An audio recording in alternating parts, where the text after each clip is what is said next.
I'm Karen Colligan, and welcome to the Let's Talk Leadership podcast. So why do I care about leadership? As the founder of PeopleThink, and in my tenure as a leader, as a consultant, and as a coach, I've certainly seen my share of very good leaders and my share of very bad leaders. And I thought it'd be great to share the wisdom from the very good leaders. Hence the Let's Talk Leadership podcast. You're going to hear from a variety of leaders who are in a variety of roles, sharing their leadership expertise by answering the same 6 questions.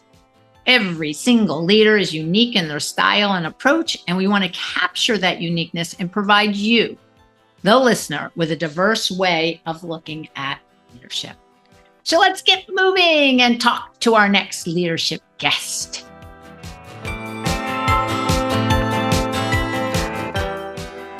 In this episode, I am thrilled to be speaking to Alyssa Nolte, who is the CEO of TruVue and principal consultant for Ology. We're going to hear all about Alyssa's approach to leadership. So Alyssa, welcome and thank you for being with us today. Thank you so much for having me. I'm excited to be here. Yeah, can't wait for our conversation. So before we do get into that leadership conversation, Alyssa, tell us a little bit about you and give us a snapshot of TruVue before we get into our leadership conversation. Absolutely. So I describe myself as a serial entrepreneur, someone who really enjoys the creation and building of new ideas and new businesses. So I've started and built and scaled and sold multiple businesses in my career. And right now I'm working on a product called TruVue, which is designed to help B2B SaaS companies really understand their customers, truly understand them beyond just what they're selling, and then also use that to predict churn. Who is not going to be renewing their subscription? Who is ripe for an upsell? Nice. And in what a serial entrepreneur, so I started PeopleThink in 2000. I kind of can't get away from it. It's just the way that it is. And what I find in this journey along this entrepreneurship is the customer experience makes all the difference in the world. And if we can quantify what that journey looks like, and as you said, the churn, what a difference it makes for all of us. So yeah, love that. Can't wait to continue to chat about that a little bit. So thanks, Alyssa. Yeah, absolutely. Yeah. So let's get into our conversation. So the first things first, there's so many ways to define leadership, and it's so personal. I mean, it's so individual, and it's very unique to each person. So my first question always is, how do you define leadership? When you sent these questions ahead of time and I was looking through them and laying in bed, reflecting on how I was going to answer that question, I really wrestled with exactly what you just said. There's so many different definitions of leadership. And, thinking about my own approach to leadership and trying to put a label on it, I just couldn't come up with a word that defined what I do and what I think of when I think of leadership. But for me, leadership is having the ability to see the team around you, to help them become the highest performing team that they can possibly be. So really putting them first and saying, do they understand my vision? Are they really aligned with where we're going? Have I properly motivated them? Have I helped them develop skills of perseverance?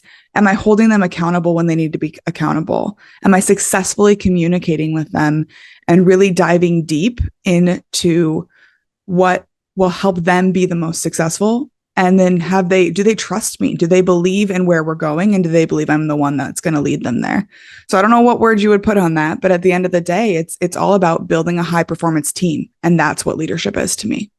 Yeah. And Alyssa, it's not one word. It can't be. I mean, because there's what you said, vision, align, motivate, perseverance, accountability, and of course, trust. And the whole alignment is, how do we build that high performing team? How do we get them to march to the same place that you see vision wise and they can buy into?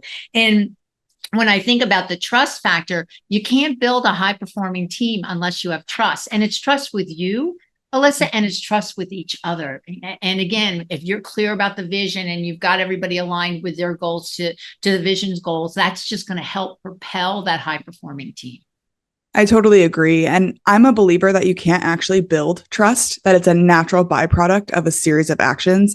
If I've done a good job of communicating and holding them accountable when I need to, and holding their peers accountable, if I've done a good job of motivating them and inspiring them, that trust is going to be that natural byproduct. I think you can break trust, absolutely, but I don't think it's something that you can build in a vacuum or in a silo. It takes time for that trust to be built. No question. It is a byproduct. I can't say to you, Alyssa, you are going to trust me. And because I said so. Yeah, no, that's not going to work. It's a byproduct. And you said something really important. Trust can be gone like that. Yes. And once it's gone, it's so complicated and difficult to build it back up. Because why? Why should I trust you again? Right. So, shame on me, fool me once, right? That old adage. Yes. And I think that you'll probably never, even if you break that trust and you'll try to build it back up and try to get it back to where it was, I don't know that you'll ever be back where you were. I don't think that they will ever be built back up to the point that you had it if you've broken their trust once. Yeah, there's going to be that little nuance in the back of your head that's going to go, I'm not so sure. So yeah, definitely agree. Great.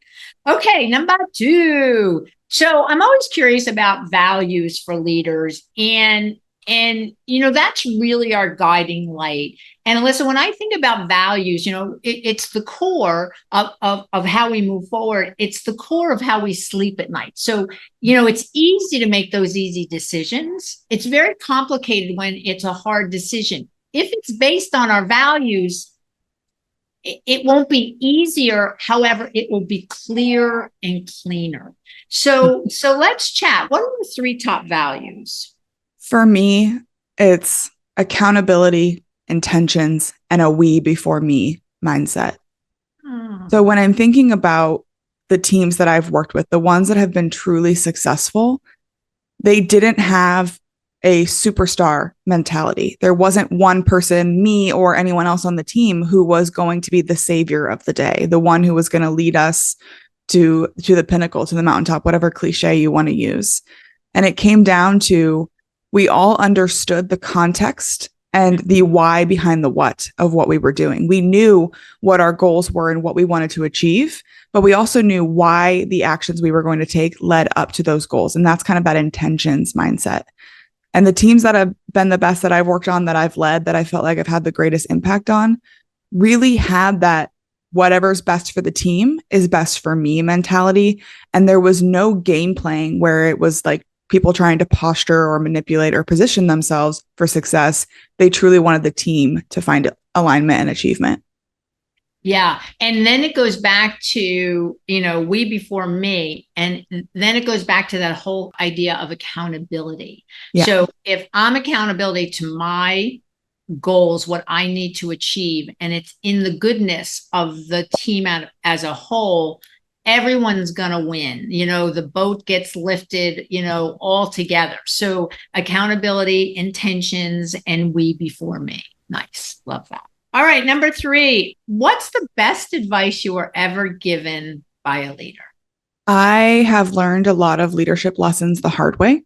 I didn't take a traditional career path coming out of college. I graduated with 2 degrees out of state university here in Iowa, and psychology and marketing. Psychology was always my passion, what I was really interested in, and marketing was my practicality. Yes. Because I realized they're basically just the same thing. It's just a different application. And I was getting ready to graduate, and I had 3 paths before me. One was a high paid job as an agency, ad agency executive. And that was very attractive, good money, a company that was well renowned here in town. The middle path was for a nonprofit that was doing Alzheimer's research, something that was near and dear to my heart, to be a regional director doing that. And the third path was to join a pre-revenue startup that couldn't afford to pay me, that would be 100% commission based. I would eat what I killed from a marketing and sales perspective. And so, naturally, that's the path that I ended up taking. I have a sneaky suspicion I know which one you chose. Yeah, that's the path I ended up taking. And I was talking to my dad about it, who was a high level executive for a company at the time. And I said, I really want to do this startup. I love what they're doing. The two professors that have started it up, I think that what they're doing is really cool and I would love to be a part of it. And he said, Alyssa, you can either go and do a traditional path and you can try out something that you may not enjoy and then see an opportunity someday and have to give up your 6-figure salary in order to go try something new.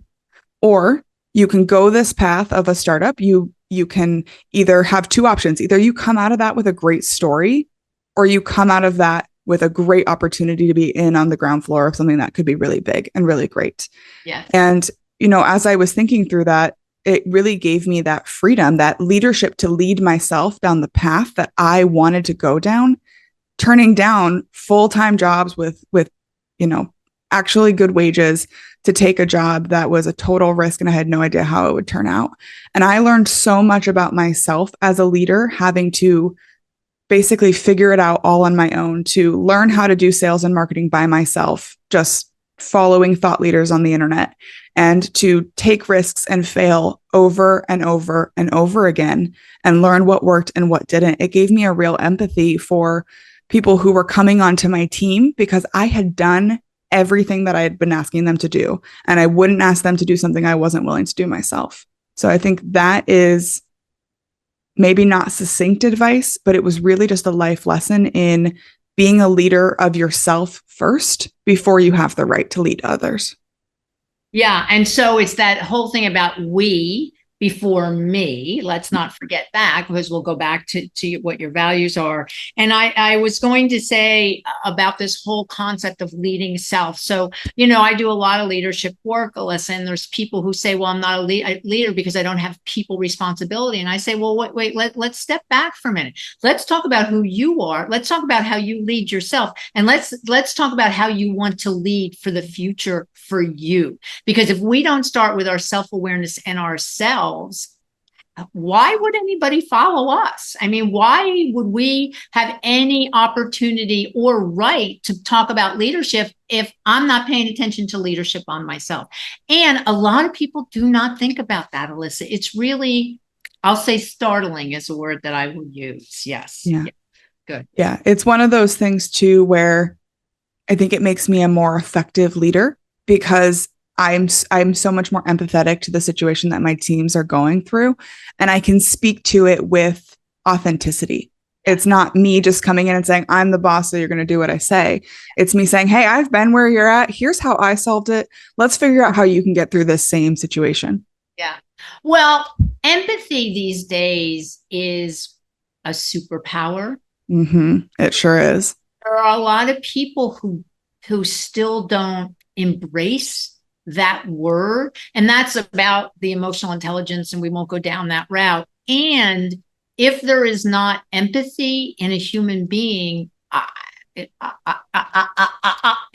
kind of can't even speak to that. So empathy is huge. And the more leaders that can embrace that concept, I think are going to go a lot further. At least I know they will. Yeah. I agree. Okay.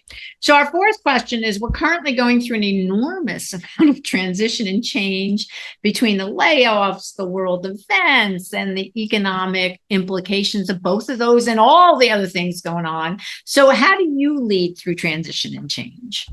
Well, we were just talking about the idea of empathy and leadership. And I think that while I love working from home because my company's fully remote, everybody works from their home and we have that freedom and flexibility.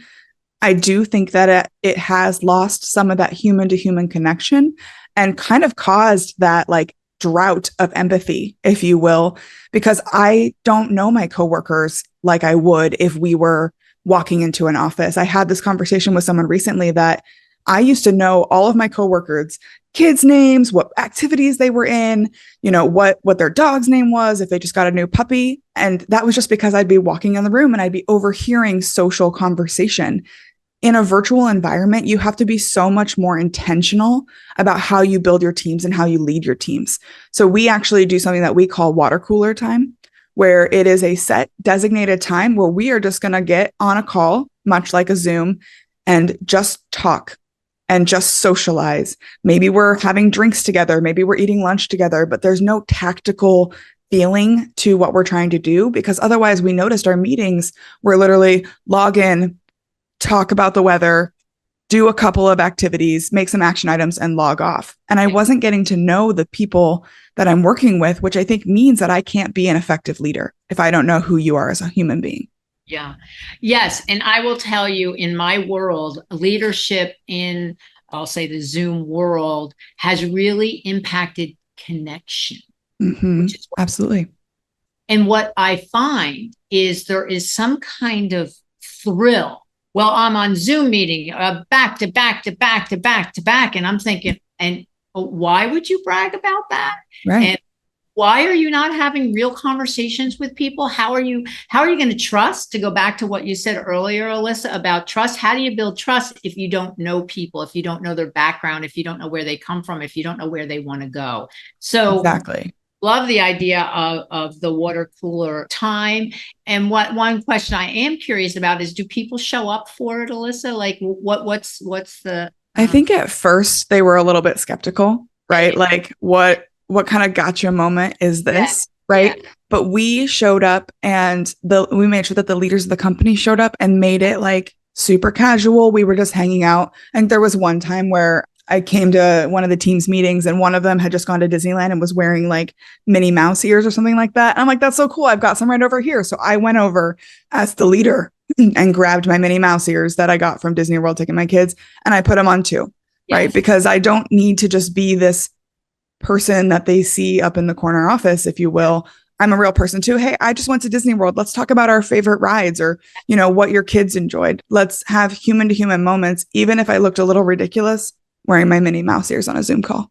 Yeah, perfect. As it should be, because we're all a little ridiculous, and it's nice to have like-minded ridiculousness with us. Absolutely.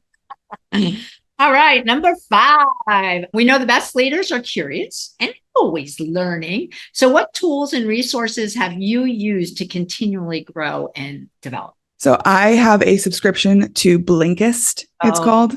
And it's so good to just like get that cheat sheet of ideas or things that'll really get my mind going. And what I find is I'll go through the blinks, they're called, and then I'll get interested in a topic, and then I'll expand out into, thought leaders on LinkedIn or thought leaders on TikTok. I actually find that TikTok is a great wealth of really smart people talking about information. It's not just like dancing or pranks. The side of TikTok that I'm on is really interesting people doing really smart things. And I feel like I'm learning a lot simply by opening myself up to the idea that I don't know everything, and that there's so many people out there who have things to share, not even traditional thought leaders, but just everyday people sharing their ideas. Yeah. It's a big deal to listen. And I always like to say we have 2 ears and one mouth for a reason. And you never, ever know what you're going to learn from someone that you think and have no expectations about. Right. And people who are in different industries, because they might do things a little bit different. But at the end of the day, we're all human. We're all trying to have a good living and find some joy in that. And so the learnings can come from almost anywhere. Yes. Something that we're getting ready to do, we haven't started it yet, but I'm really excited about it, is what we're calling Passion Day, where someone gets to come on and teach the team about something that they're really excited about. So, for example, I might get on and teach the team about the psychology of marketing and talk through like principles of persuasion and how we can see persuasion techniques in marketing and how they might be able to use that in their own work, right? Someone might come on and say, I'm really excited about PowerPoint. I'm really excited about making my PowerPoint super cool, or graphic design, or I think someone's going to teach us about like crochet in one of our calls. Yeah. And the idea that we allow our team to take their passion and teach the rest of us about it, and give us an opportunity to not only learn about them and what they're interested in, but also upskill the team and give them opportunities to be curious and explore. Yeah. And I think that the critical thing right there, what you said, is it's going to be professional, but there's also going to be crochet. Like, what does crochet have to do? Well, you know what? It fills up their soul, and it makes them a whole person, and it gives them great thrill to be able to talk about it. And why not? So, and maybe it's something they do to prevent burnout, to balance their lives, to make sure that it's not all, because at home, it's so easy to forget that you need to walk away from your computer. Yeah. right? Like I will find myself at 10 o'clock at night responding to emails and I'll be like, I don't need to do this right now, but I have to have things that are distracting me to take me away from my desk. Yes.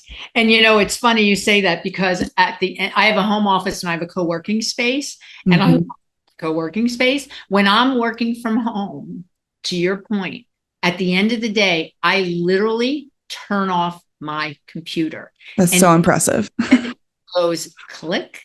Yeah. And I'm like, okay, my day is ended. Now, do I check yes. And if a client, customer, of course, I'll respond. However, clients know I'm up early in the morning, but at a certain point, click, it's got to go. Otherwise, no, it's too complicated. You can be in here all day long. Yeah. And it can set unrealistic expectations for your clients too. If they know I'm always on, then they're always going to bug me. And your team. I mean, if you send something out, like on Sundays, if I decide in the afternoon, I'm going to, clean up my email, I hold them all until Monday morning because I don't want anyone to feel like they have to respond to me on a Sunday night or a Thursday or whatever day it is. It's just not fair. So we all need space. I had to actually get on one of my team members because I'm notorious for sending something when I think of it because otherwise I'll forget. And I started saying, I have sent this at a time that was convenient for me. Please respond at a time that is convenient for you. And then I put my message in because he would be responding to me at like 9:30 at night. Yes. And I said, Jake, you don't have to respond to me. You can just like leave it in your inbox. He's like, I know, but I don't want you to be mad thinking I'm not responsive. I'm like, it's 9:30 at night. I just had a thought, like, don't respond to me. So I started putting that little disclaimer in there for my team. It's important for them to know what the boundaries are. No question. Yeah. Great. Okay. So we talked a little bit about joy because that's kind of how I roll. But what I want to ask you is what piece of art, what piece of, literature, music, what keeps you full? What keeps you filled with joy? And we touched on it a little bit, but to me, if there isn't joy in my life, why would anyone want to work with me? Mm-hmm. And I wouldn't want to work with me. So I need things outside of my work world to fill me up. So what fills you up and gives you joy? I am one of those rare people that is very blessed to truly love the work that I do. So I always tell people like, I never work a day in my life because I enjoy it so much. But once I started having kids, I have two kids. I have an 8-year-old, almost 9-year-old, and a 5-year-old. And getting to really see their lives differently than I ever imagined, the ways that they process the world and the activities that we do on the weekend. So I have a very old house that we're working on restoring. It's about 140 years old. Woo! And so like painting the walls with them, painting the fence outside, doing those small little projects that to me are just tedious, have to do tasks, but getting to see them learn how to paint. Like they had no idea they're brushing the wrong direction. I'm like, oh no, guys, we brush up and down, right? And seeing them start to click and be really proud of their own work is just really exciting. In addition to that, I am a voracious reader. I love to read. And I also coach a high school dance team. So I get to spend time teaching young women how to perform, how to have the showmanship on the field, working on their halftime routines and their competitive routines. I love that. So I'll just go back to what we talked about how we learn and when we learn in the most unexpected ways. Mm-hmm. So you think about your children, you said 8 and 5 years old. I can only imagine what you're learning through their eyes of their aha moments about how they got there, that you paint up and down and not, left or right. And then you say about high school dance team. I mean, they're so impressionable at that age. They are. I can't even comprehend what you must learn from them. I feel like I get so much of my leadership practice from my own kids and from that high school team. Like recently, I just had an aha moment with my son. He loves to read as well. And he got a reading light for Christmas, like one of those that you clip onto your book. And he was like so excited because he could read, and one night he came to me and he said, Mom, I just don't really like my reading light. I don't want to only read in bed. I want to be able to like read in my chair. And I was like, what are you talking about? And he goes, well, like my light, it's clipped onto the shelf above my bed. And I it's uncomfortable to read laying down. And I'm sitting there going like, what do you mean? And I realized he didn't have the context in the background that the light was supposed to clip onto his book. In his mind, oh, I clip it onto my shelf and then I can read in bed. And he didn't realize that it was meant to be clipped onto the book. So once I showed him like, oh no, buddy, it's clipped onto the book, then his whole world changed. I can read in the car, I can read on my chair. And it was a leadership moment for me to say, I understand the context and the background and the decision and the why of this gift, of this reading light. Yes. But to him, he said, okay, well, I need it to clip somewhere. Oh, I'll clip it on my shelf. And then, he was only getting 30% of its use out of it, of what it was intended to be used for. And once I showed him how to actually use it and gave him that context and that background of how a reading light is supposed to work, his whole world opened up. Yeah. And that was a moment for me where I'm thinking, how many times am I saying to my team, here's a reading light, and they don't know to clip it on the back of their book. They think they have to clip it up on the shelf. Yes. Well, it goes back to what you said earlier about the why. If I can understand the why behind what we're doing, then I will discover ways to do it that may be different than you. However, I will be able, in context, to be able to discover my way of doing it, no different than your son. Like you said earlier, the why is so important for people to go, oh. And again, with that remote work, there's no osmosis learning. Like I used to tell people, when you're an intern, you hear people shout things across the bullpen and ask questions, and then you hear their response back. There's no way to do that easily these days. Like there's no moment for me to shout something across the bullpen and for someone to hear the answer, even if they're not a part of the question or of the conversation.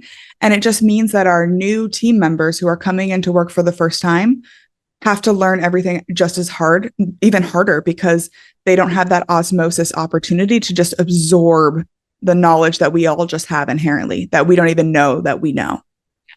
I know. So there's a teaching moment for your team members is let's always be explaining the why. Let's always make sure that people understand where we're headed. And more importantly, why we're headed that way, because there's times that you might not agree with it. However, it's for X, Y, and Z, and this is why it has to get done. Right. Oh, okay. I can figure that out then. Absolutely. Good. Love that. Okay. So Alyssa, thank you. I just loved having the conversation. I love hearing about how you're learning leadership from your children and your dance high school team. Love that, because it comes in all different sizes. No question about it. So really grateful for your openness about all of that. Thank you. Yeah. Thank you so much. This has been a lot of fun. Yeah, good. So everybody, thanks for listening. And I'm Karen Colligan, and you've been listening to Alyssa Nolte, who is the CEO of TruVue and principal consultant for Ology. So if this leadership podcast was of interest to you, go to our YouTube channel, People Think SF, and look at all the other distinguished leaders I've had the pleasure of interviewing. You're going to learn so much about the uniqueness of leadership. And of course, wherever you listen to your podcast, there we are. Let's talk leadership. And don't forget, share it with your colleagues. Till the next episode of the Let's Talk Leadership podcast, have a good one. And don't forget to keep it real. Editing by Mary Lee Williams. Have a good one, everyone, and we'll talk real soon. Go lead.